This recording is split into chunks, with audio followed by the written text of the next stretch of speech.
మరి అంతేకాదు ప్రతి వస్తువు ధర పెరిగిపోయింది, ప్రతి ట్యాక్సులు పూర్తిగా పెరిగిపోయింది.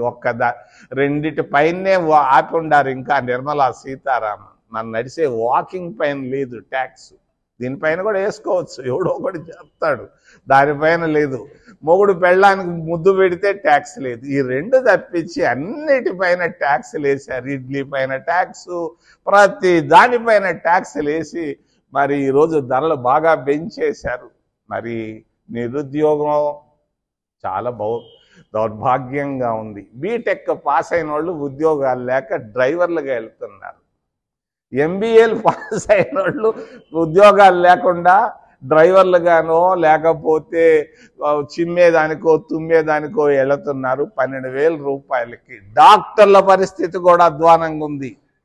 చదువుకున్నటువంటి డాక్టర్లు 12,000 రూపాయలకు ఉద్యోగాలు చేస్తున్నారు హాస్పిటల్లో, ప్రైవేట్ హాస్పిటల్లో. ఇది నిరుద్యోగ పరిస్థితి.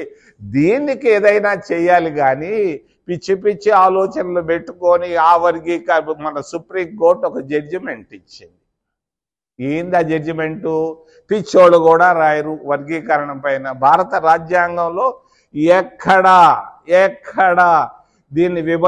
దీనికి లేదు.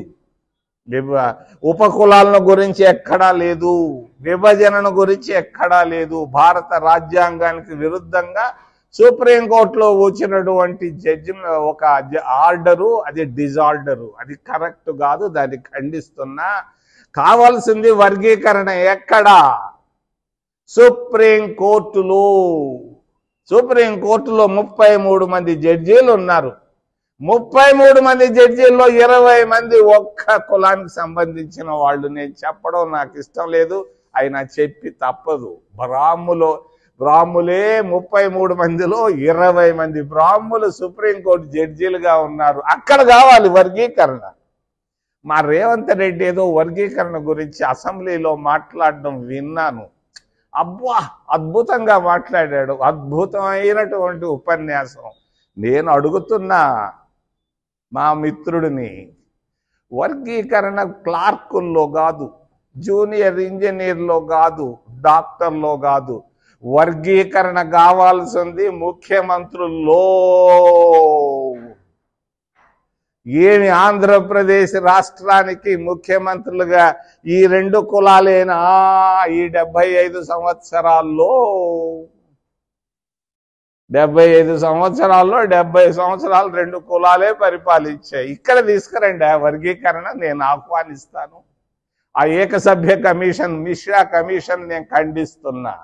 మిశ్రాకి అసలు అంటరాంతనం అంటే ఏందో కూడా తెలియదు. ఉత్తరప్రదేశ్ వాడు తీసుకొచ్చి 87లో పాస్ అయిన IAS వాడు తీసుకొచ్చి వేస్తే ఏంది కమిషన్ రద్దు చేయాలని తెలియజేస్తూ వర్గీకరణ కావాల్సింది ముఖ్యమంత్రులలో. ఏమి ఆ 2 కులాలని అక్కడికి వద్దా వర్గీకరణ కావాల్సింది? రాజ్యాధికారం ఎక్కడుంది? ముఖ్యమంత్రి దగ్గర ఉంది. అక్కడ తీసుకురండాయా మాటలు చెప్పడం, సుప్రీంకోర్టులో దండాయా. మరి చెయ్యాల్సిన దగ్గర బ్యాంకుల్లో వర్గీకరణ తీసుకురండాయా.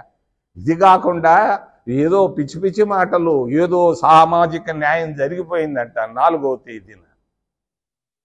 4వ తేదీ మా ఊర్లో జరిగిపోయింది.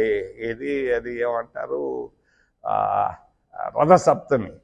మరి అదే సప్తమి రోజు అక్కడ సామాజిక న్యాయం జరిగిపోయింది అంటాడు. జరగాల్సింది ఇక్కడ ముఖ్యమంత్రుల్లో వర్గీకరణ కావాలి.